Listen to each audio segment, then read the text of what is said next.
Hello friends, welcome to M Study. आज आपल्याला सातवीच्या इतिहासातला 11वा चॅप्टर पाहायचा आहे, तो म्हणजे राष्ट्ररक्षक मराठे. याच्या आधी आपण सातवीचे 10 चॅप्टर कव्हर केलेले आहेत आणि याच्यासोबतच सहावीचा जो स्टेट बोर्डचा इतिहास आहे तो पण आपण सगळा कव्हर केलेला आहे. तुम्ही जर हे व्हिडिओ मिस केले असतील, डिस्क्रिप्शनमध्ये लिंक आहे, ते व्हिडिओ नक्की पाहून घ्या. आणि एक छोटीशी रिक्वेस्ट, जर आतापर्यंत चॅनलला सबस्क्राईब केलं नसेल तर प्लीज नक्की सबस्क्राईब करून घ्या. आपल्या मित्रांबरोबर पण शेअर करून टाका. आता आपण या चॅप्टरला सुरुवात करू. राष्ट्ररक्षक मराठे या शब्दाचा अर्थ काय बरं? तर देशाचं रक्षण करणारे मराठे.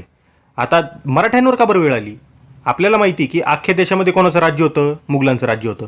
परंतु काय झालं, आपण मागच्या चॅप्टरमध्ये पाहिलं, औरंगजेबचा मृत्यू झाला, त्याच्यानंतर जे पण बादशाह आले ते काही कामाचे नव्हते. मुघल सेना आता पूर्णपणे आतून पोखरून निघालेली होती.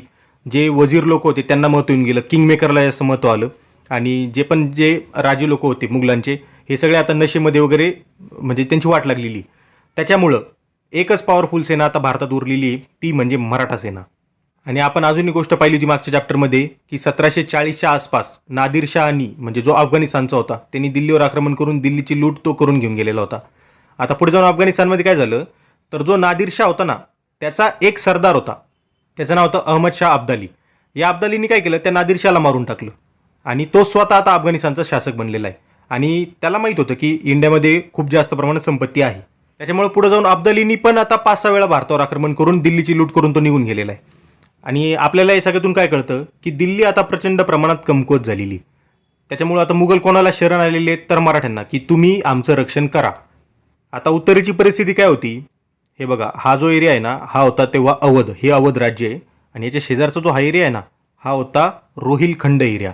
या रोहिलखंडमध्ये ना, इथून अफगाणिस्तानमधून आहे ना पठाण लोक येऊन आहे ना इथं स्थायिक झालेले होते, त्यांना म्हणायचे रोहिली लोक.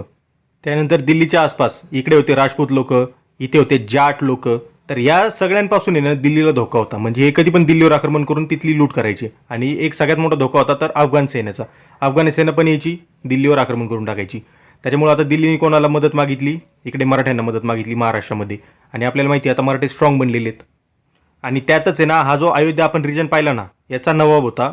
तर ह्या अयोध्याच्या नवाबाला, म्हणजे या राज्यामध्ये ना, हा जो रोहिलखंड एरिया पाहिला ना आपण, इथून आहे ना हे रोहिली लोक जायचे आणि इथल्या लोकांना त्रास द्यायचे, म्हणजे प्रचंड प्रमाणात त्रास द्यायचे. आणि ही जी अवध होतं ना, हे राज्य, हे पण आधी मुघलांच्याच अंडर होतं.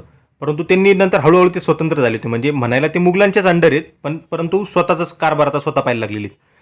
स्वतःचा कारभार स्वतः पाहत आहेत, तरी पण त्यांना स्वतःचं राज्य काही सांभाळता येणार. म्हणून यांनी काय केलं, यांनी पण मराठ्यांनाच मदत मागितली की या आणि आम्हाला यांच्यापासून वाचवा. मराठे गेले, यांच्यापासून यांना वाचून टाकलं. त्याच्यामुळे काय झालं, आता इथले जे हे रोहिले लोक आहेत ना, यांचा एक नेता आहे, त्याचं नाव आहे नजीब खान. तर याला आहे ना आता मराठ्यांचा राग यायला लागला की हे माझ्या कार्यामध्ये का बरं अडथळा निर्माण करतायत. आणि हा जो नजीब खान आहे ना, हाच आता पुढे जाऊन विलन ठरणार आहे. आणि हा इथून आहे ना अब्दालीला बोलवणार आहे की या आणि दिल्लीवर परत आक्रमण करा म्हणून. आता ते कसं होणार आहे ते आपल्याला पुढं पाहायचं आहे. आता आपण पाहिलं दिल्लीने कोणाची मदत मागितलेली आहे, तर मराठ्यांची मदत मागितलेली आहे इकडे. आणि आता ही मराठ्यांची मदत मागायची वेळ दिल्लीवर का बरं आली? कारण झालं असं, 1751मध्ये ना जो अहमद शाह अब्दाली इकडे अफगाणिस्तानचा आता नवीन शासक बनलेला आहे, त्यांनी ना दिल्लीवर आक्रमण केलं. 1751मध्ये दिल्लीची लूट करून निघून गेला. दिल्लीचा बादशाह घाबरला आणि त्याला कळलं की आपण स्वतःचं रक्षण करू शकत नाही आहे आणि आजूबाजूला पण त्याचे दुश्मन आहेत. त्याच्यामुळे दिल्लीनी मराठ्यांना बोलवलं. तो कसं बोलवलं? 1752मध्ये मराठ्यांसोबत त्यांनी एक करार केला की तुम्ही आमचं रक्षण करा, त्याच्या बदल्यात आम्ही तुम्हाला काही गोष्टी देऊ. आता मराठे पण काय रक्षण काय फुकट कोणी करणार नाही. त्याच्यामुळे मराठ्यांना काय भेटणार होतं दिल्लीकडून? म्हणजे दिल्ली आता कमकुवत झालेली, पण दिल्लीकडे संपत्ती अजून भरपूर आहे. कारण दिल्लीचा एरिया बराच मोठा आहे, म्हणजे मुघलांचा जो एरिया आहे ना, तो अजूनपर्यंत बराच मोठा आहे. ठीक आहे. त्याच्यामुळे आता दिल्लीकडून मराठ्यांना काय भेटणार आहे, तर पंजाब, मुलतान, राजपुताना, सिंध, रोहिलखंड या भागातून चौथाई वसूल करण्याचे अधिकार. म्हणजे हे बघा, हा सगळा पंजाब एरिया, मुलतान, सिंध, म्हणजे हा पूर्ण पाकिस्तान झाला. आणि हा जो इथला रोहिलखंड आहे ना आपण पाहिला होता, ते रोहिली लोक, हे पण आधी मुघलांच्याच अंडर एरिया होता. म्हणजे मुघल अजून पण म्हणत होते हा आमचा एरिया आहे, पण रोहिली लोक म्हणत होते नाही, हा आता आम्ही सेपरेट केलेला आहे. तर या सगळ्या भागातून चौथाई वसूल करण्याचे अधिकार कोणाला मिळाले? मराठ्यांना. का? कारण ते दिल्लीचं आता रक्षण करणार आहेत. याच्यासोबतच मराठ्यांना रोख रक्कम पण मिळत होती त्या कामासाठी. आणि याच्यासोबतच अजून काय भेटलं, तर अजमेर, म्हणजे बघा हा इथला एरिया अजमेर, हा आणि इथला आग्रा एरिया, या भागाचे सुभेदार पण आता मराठ्यांना बनवलेले मुघलांनी. म्हणजे आता मराठ्यांना पण बऱ्यापैकी संपत्ती भेटायला लागली. त्याच्यामुळे मराठे काय तयार झाले, आता ठीक आहे आम्ही तुमचं रक्षण करतो. आता इथे लक्षात घेण्यासारखा पॉईंट असा आहे की जेव्हा मुघलांनी म्हणजे पंजाब, सिंध वगैरे हा जो एरिया दिला ना मराठ्यांना की ठीक आहे तिथून तुम्ही चौथाई वसूल करा, तर त्या काळात आहे ना या एरियामध्ये इकडं अफगाणिस्तानचं, म्हणजे आजचा जो अफगाणिस्तान आहे, त्याचा कंदाहार त्याच्यानंतर इकडचा पाकिस्तानचा पेशावर आणि आजची जी अफगाणिस्तानची राजधानी ना काबूल, तो एरिया पण ह्याच अंडर येत होता. म्हणजे पंजाब, सिंध, मुलतान याच्याच अंडर तो एरिया येत होता. पण आता तिथं कोणाचं राज्य आहे? अब्दालीचं, कारण त्यांनी तिथं कब्जा करून घेतलेला आहे. आता मराठ्यांचं कर्तव्य काय आहे? जर आपल्याला त्या एरियाचा चौथाई वसूल करण्याचा अधिकार आहे, चौथाई म्हणजे काय आपण मागच्या चॅप्टरमध्ये पाहिलं होतं, तर इथून आता मराठ्यांचं कर्तव्य काय? तर तिथं जाणं आणि चौथाई वसूल करणं. पण तिथं आता राज्य कोणाचं आहे? मुघलांचं नाही आहे, तिथं अब्दालीचं राज्य आहे. तो देणार आहे का त्यांना काही? नाही. उलट त्याचं स्वप्न असं होतं की पंजाबपर्यंत, म्हणजे इथपर्यंत त्याला आहे ना, हे बघा, हे इथपर्यंत आहे ना, त्याला उलट आता एरिया कॅप्चर करायचा होता भारतातला. म्हणजे अब्दाली काय म्हणतोय, मला इथपर्यंत पाहिजे, आणि मराठे काय म्हणतायत की आम्ही ह्या सगळ्या एरियात जाऊन आता चौथाई वसूल करणार. म्हणजे बघितलं का आता हे, त्याच्यामुळं हे अटळ होतं की अब्दाली आणि मराठे हे यांचं कधी ना कधी युद्ध होणार, हे अटळ होतं. आणि त्याचीच परिणिती पुढे जाऊन कशात झालेली? तर पानिपतच्या 3ऱ्या युद्धामध्ये झालेली. तर ते पण आपल्याला पाहायचं आहे. आता मागच्या चॅप्टरमध्ये आपण कोणाला पाहिलं होतं, कोण पेशवा होता? तर बाजीराव पहिला हा पेशवा होता, बरोबर. आता बाजीरावचा मृत्यू झाला 1740मध्ये रावेरखेडी हे इथं, म्हणजे नर्मदाच्या काठी बाजीरावचा मृत्यू झाला. आता बाजीराव नंतर त्याचा मुलगा म्हणजे नानासाहेब हा आता पेशवा बनलेला आहे. आता पुढे जाण्याआधी ना आपण पेशव्यांची थोडीशी वंशावळ समजून घेऊया. हे बघा, सगळ्यात पहिले पेशवा कोण होते? तर बाळाजी विश्वनाथ. यांचे 2 मुलं होते. पहिला होता बाजीराव, ठीक आहे, हा आपण मागच्या चॅप्टरमध्ये पाहिला. त्याचा भाऊ होता चिमाजी अप्पा, ज्यांनी वसई आणि ठाणे घेतलं होतं पोर्तुगीजांकडून, तो हा चिमाजी अप्पा. या चिमाजी अप्पाचा मुलगा होता सदाशिवराव भाऊ. हा लक्षात राहू द्या, कारण हा पानिपतचा हिरो आहे. आता हा जो बाजीराव आहे ना, याचे 4 मुलं होते. एक होता नानासाहेब, दुसरा होता रामचंद्र, तिसरा होता रघुनाथराव, चौथा होता जनार्दन. आपल्या कामाचे 2च आहेत, नानासाहेब आणि रघुनाथराव. आता हा जो नानासाहेब आहे ना, आता हा पेशवा बनलेला आहे. का? कारण हा मोठा मुलगा आहे. तर नानासाहेब जेव्हा पेशवा बनला ना, यांनी काय केलं, तर या रघुनाथरावाला अब्दालीचा मुकाबला करण्यासाठी आता दिल्लीकडे पाठवलं पुण्यावरून. म्हणजे तुमच्या लक्षात येते का, हे इथून आहे ना, नानासाहेबांनी म्हणजे जो आता सध्या पेशवा आहे त्यांनी कोणाला, तर आपल्या भावाला म्हणजे रघुनाथरावाला पाठवलं, जा इकडं आणि अब्दालीचा मुकाबला कर. परंतु हा जोपर्यंत इथं पोहोचला ना, तोपर्यंत अब्दाली इथली लूट करून आहे ना रिटर्न गेलेला होता अफगाणिस्तानमध्ये. आणि हा जेव्हा रघुनाथराव इथं गेला ना, रघुनाथरावाबरोबर कोण कोण होतं? तर रघुनाथरावाबरोबर होतं जयप्पा शिंदे आणि मल्हारराव होळकर, हे दोघं त्यांच्यासोबत होते. म्हणजे यांचं सैन्य पण त्यांच्यासोबत होतं. आणि आता अब्दाली जेव्हा दिल्लीवर त्याने आक्रमण केलेलं होतं, तेव्हा त्यांनी काही त्याचे अधिकारी तिथं ठेवले होते आणि तो स्वतः निघून गेलेला होता.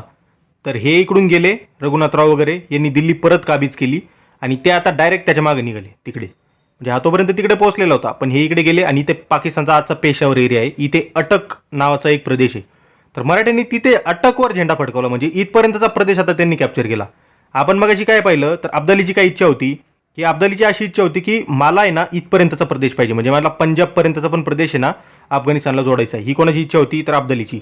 परंतु आता मराठी कुठपर्यंत गेलेत? त्याच्या एरियामध्ये घुसलेत. म्हणजे आता अब्दालीला पण राग येणारच आहे, साहजिक आहे. आणि मराठीने हा जो अटकेवर जो झेंडा फडकवला आहे अटक नावाच्या एरियावर, तो कधी फडकवला? तर 1758मध्ये फडकवलेला आहे. परंतु झाला असं, आता मराठींनी हा एवढा मोठा जो एरिया काबीज केलेला आहे ना, याची काही नीट व्यवस्था नाही लावली. म्हणजे फक्त तिथं झेंडा फडकवला, गेले आम्ही तिथं, तिथला एरिया जिंकलाय, परंतु ना तिथं कोणते जास्त पॉवरफुल सरदार ठेवले ना काही. तिथं एरिया जिंकला, तिथून रिटर्न आले ते. त्याच्यामुळं काय म्हटलं जातं, तर मराठ्यांनी अटकेपार झेंडा फडकवला, हे वाक्य बोललं जातं. तुम्ही पण कधीतरी ऐकलं असेल. आता आपण काय पाहिलं होतं, इथं कोण होता? नजीब खान, बरोबर. याला राग का बरं आला? कारण मी अवधची जर लूट करतोय तर मराठे मला का बरं अडवत आहेत, म्हणून त्याला राग आलेला होता मराठ्यांचा. त्याच्यानंतर इकडे होते जाट लोक, त्याच्यानंतर इथं होते राजपूत लोक. या सगळ्यांचा पण आहे ना मराठ्यांवर राग होता. का? मराठे होते, त्यांच्यासाठी मराठे कुठे आहेत? दक्षिणेकडे आहेत, बरोबर. ही खाली दक्षिण दिशा आहे. तर मराठे काय करणार? इथून तिकडे जाणार. मुघलांकडून मराठ्यांना इकडे राजस्थानमध्ये पण आहे ना चौथाई वगैरे वसूल करण्याचा अधिकार मिळालेला होता. त्याच्यामुळे या लोकांना राग याच्यासाठी यायचा की हे कुठून काय मराठी दुसरीकडून आलेत आणि आपल्या इथून टॅक्स वसूल करतायत कारण नसताना. त्याच्यामुळे आता जेव्हा अब्दालीबरोबर युद्ध करायचं आहे ना, तेव्हा कोणीच मराठ्यांच्या साईडनी नव्हतं, म्हणजे कोणीच मराठ्यांना सपोर्ट केलेला नव्हता. आता पुढे जाऊन पेशव्यांनी काय केलं, तर या इथला जो नजीब खान होता ना, याचं पारिपत्य करण्यासाठी आणि पंजाबवर पकड घट्ट करण्यासाठी ना परत फौज पाठवली. आणि ती फौज कोणाच्या अंडरमध्ये होती? तर दत्ताजी शिंदे आणि जनकुजी शिंदे यांच्या अंडर शिंदेची फौज आता परत उत्तरेला गेली. आता नजीब खान आहे ना, हा खूप चालबाज होता. यांनी काय केलं, तर हा जो दत्ताजी शिंदे इथून जो गेलेला आहे ना, याच्याबरोबर बोलणी करायला लागला तो, की आपण युद्ध का बरं करायचं, एक काम करू, बोलून चालून काहीतरी वाटाघाटी करून टाकू. असं करत करत आहे ना त्यांनी त्याच्यावर टाइमपास केला आणि एका दूताकरवी एक मेसेज पाठवला अफगाणिस्तानला, अब्दालीला, की बाबा तू ये परत आणि आमच्या देशावर आक्रमण कर. आणि तसं पण मगाशी आपण काय पाहिलं, अब्दालीला कोणता एरिया पाहिजे होता? पंजाबपर्यंतचा जो एरिया आहे हा सगळा त्याला आहे ना अफगाणिस्तानला जोडून घ्यायचा होता. परंतु मराठे कुठपर्यंत पोहोचलेले होते? अटकपर्यंत पोहोचलेले होते, म्हणजे मराठे इथपर्यंत पोहोचलेले होते. हे इथपर्यंत. त्याच्यामुळं हे त्याच्या एरियाच्या अंडर येत होतं ना, हा जर त्याचा एरिया तर मराठी इथपर्यंत पोहोचलेली आहेत. त्याच्यामुळे तो पण राग त्याच्या मनात होता. त्याच्यामुळे याचं निमंत्रण मिळताच आहे ना, तो परत आला. परत आला तर त्याची ना ही 5वी स्वारी होती. म्हणजे तो 5व्यांदा भारतात परत आला होता. 4 वेळा त्यांनी दिल्ली लुटून ऑलरेडी तो घेऊन गेलेला होता. म्हणजे विचार करा तेव्हा दिल्लीत किती संपत्ती होती. 4 वेळा लुटली तरी पण लोकांकडे संपत्ती आहे तिथे. तर आता आपण काय पाहिलं की दत्ताजी शिंदे वरती गेलेला आहे, नजीब खानाबरोबर त्याची बोलणी चाललेली आहे. आणि तेव्हाच नजीब खाननी काय केलं, अब्दालीला परत बोलवलं, ये आणि तू आक्रमण कर. तर दत्ताजी शिंदे आणि अहमद शाह अब्दाली यांची ना यमुनेच्या तीरी कुठे तर बुराडी घाट येथे गाठ पडली आणि त्याच्यात तिथं त्यांचं युद्ध झालं. प्रचंड खतरनाक युद्ध झालं आणि तिथे दत्ताजी शिंदेला वीरमरण आलं. आणि इथं दत्ताजीबद्दल काय लिहिलेलं आहे, तर दत्ताजी मोठ्या शौर्याने लढला. पण जेव्हा तो रणांगणावर घायल होऊन पडलेला होता ना, तर तेव्हा नजीब खान रोहिलेचा सल्लागार कुतुबशाह तो हत्तीवरून उतरला आणि त्या घायल झालेल्या दत्ताजीला विचारलं, क्यों पटेलजी हमारे साथ तुम और भी लढेंगे. तर दत्ताजी जो घायल झालेला होता तो काय बोलला, हा बचेंगे तो और भी लढेंगे. आता अब्दाली तर भारतात परत आलेला आहे. आता तो दिल्लीला परत लुटणार आहे. तर आता पेशव्यांनी काय केलं, म्हणजे नानासाहेबांनी अब्दालीला हरवण्यासाठी सदाशिवराव भाऊ आणि विश्वासराव यांच्या नेतृत्वाखाली मोठी फौज आता दिल्लीकडे पाठवली. आपण पाहिलं सदाशिवराव म्हणजे कोण, तर चिमाजी आप्पाचा मुलगा. आणि आता विश्वासराव म्हणजे कोण, तर नानासाहेबाचा मुलगा आहे हा, म्हणजे नानासाहेबाचा मोठा मुलगा. म्हणजे तो तेव्हा 18-19 वर्षाचा होता काहीतरी. आणि त्यांच्यावर प्रभावी तोफखाना पण होता. आणि त्या तोफखान्याचा कोण म्हणजे प्रमुख कोण होता, तर इब्राहिम गार्दी हा तोफखान्याचा प्रमुख होता. आणि याच तोफखान्याच्या जोरावर आहे ना इसवी सन 1760 लातूर जिल्ह्यातील उदगीरच्या लढाईत निजामाचा पराभव सदाशिवरावच्या आर्मीनी केलेला होता. आता मगाशी आपण काय पाहिलं की हे जे उत्तरेतले जे बाकीचे राजे आहेत, म्हणजे इथलं जयपूर असेल, उदयपूर असेल, किंवा इकडे मथुरा किंवा इथले रोहिलखंड, त्याच्यानंतर खालचे पण बुंदेलखंडातले काही असतील, या सगळ्यांना आहे ना मराठ्यांचा राग यायचा. का, कारण हे म्हणायचे हे खालून येतात, आमच्याकडे कारणच नाही, टॅक्स वसूल करतात, आम्हाला स्वातंत्र्य नाही. आणि आम्हाला जर इथं दिल्लीवर जर अधिकार आहे तर मराठे कोण आहेत तिथे येऊन दिल्लीवर अधिकार सांगणारे. त्याच्यामुळे सगळ्यांना राग यायचा. आता जेव्हा अब्दालीवर युद्ध करायचं आहे ना, खालून मराठ्यांची जवळजवळ 1 लाखाची फौज वर गेलेली होती. तर तेव्हा सदाशिवराव भाऊनी ना हे सगळ्यांना पत्र लिहिले होते. आणि तो त्या पत्रामध्ये काय म्हणतो माहिती का, की अरे बाबांनो, हा बाहेरून आलेला आहे अब्दाली आणि आपण सगळे एका देशातले नागरिक आहोत. तर आता आपापसातले मतभेद विसरून सगळ्यांनी एकत्र होऊन लढण्याची गरज आहे. परंतु कोणीही त्याच्या पत्राला उत्तर दिलं नाही किंवा कोणी त्याला सिरियसली घेतलं नाही. ठीक आहे, तुम्हाला लढायचं तुम्ही लढा, आम्ही कोणीही आमची फौज तुमच्या मदतीला पाठवणार नाही, काही नाही. आणि जेव्हा आता सदाशिवराव भाऊ हा खालून दिल्लीकडे निघाला होता तर त्यांनी तिथे जाऊन दिल्ली जिंकून घेतली. आणि अब्दाली ना आता तिथून दिल्ली त्यांनी जिंकलेली होती अब्दालीली, आणि आता तो रिटर्न चाललेला होता. परंतु त्याला जसं कळलं की खालून आता मराठ्यांची फौज येते परत, तर तो तिथं थांबला आणि तो वरतून आता खाली आला परत. म्हणजे कुठे अब्दाली परत आता इकडून आला, मराठे खाली इकडून गेले. आणि हे जे मध्ये पानिपत दिसतंय ना, इथे झाली पानिपतची 3री लढाई. कोणामध्ये, मराठे आणि अहमद शाह अब्दाली यांच्या फौजेमध्ये. तारीख काय होती, 14 जानेवारी 1761 रोजी, म्हणजे मकर संक्रांतीचा दिवस होता. त्या दिवशी पानिपतचं 3रं युद्ध झालं. आणि त्या युद्धामध्ये विश्वासराव म्हणजे जो पेशव्याचा मुलगा आहे त्याला गोळी लागून तो ठार झाला. हे कोणी पाहिलं, तर सदाशिवराव भाऊनी पाहिलं. त्याच्यामुळे तो एकदम बेभान होऊन आता लढायला लागला. आणि बेभान होऊन लढता लढता तो आता सैन्यामध्ये दिसेनासा झाला त्या लढाईमध्ये. त्याच्यामुळं मराठ्यांचे जे बाकीचे जे सैन्य होतं ते सगळे आता म्हणजे घाबरले की आपला राजाच आता दिसत नाही किंवा आपला सेनापतीच दिसत नाही, तर आता आपण युद्ध कसं लढणार.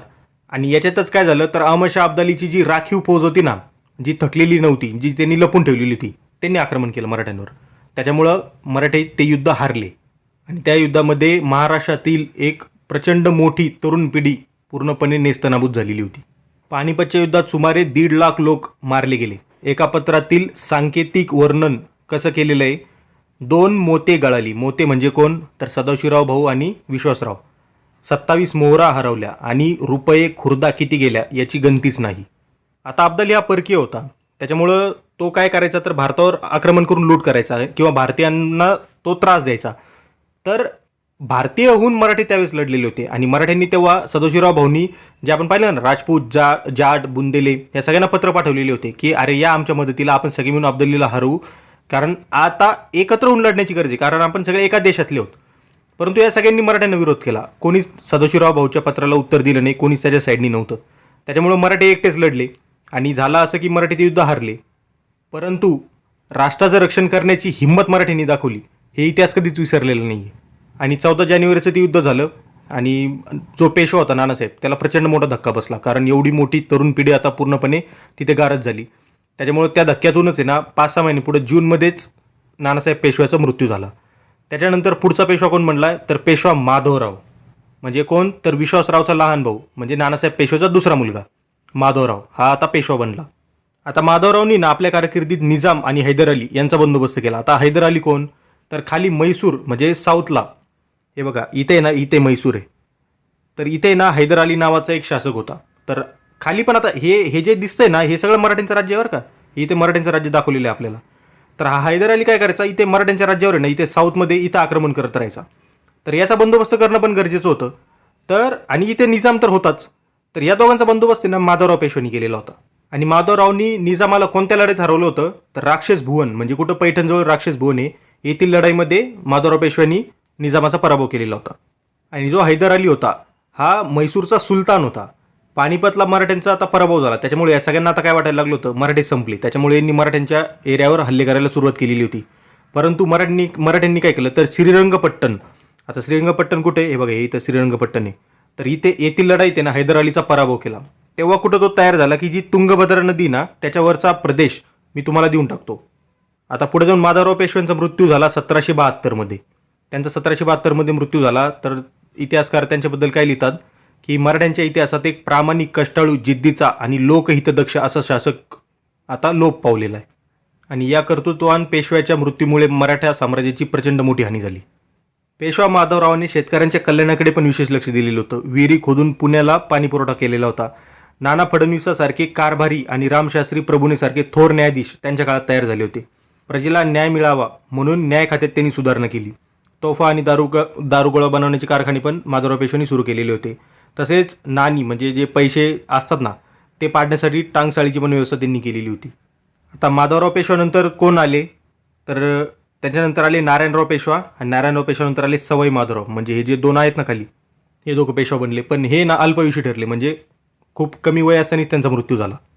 आणि त्यांच्याच काळात काय झालं, सवाई माधवराव किंवा नारायणराव पेशवा यांच्या काळातच काय झालं तर रघुनाथराव, जे आपण पाहिलं होतं ना मगाशी अटकेपार झेंडा फडकावला होता, ते रघुनाथराव, त्यांना पेशवे पदावर बसायचं होतं. त्या हव्यासापोटी ते गृहकलह झाला, म्हणजे घरातली त्यांची भांडणं झाली पेशव्यांच्या घरात.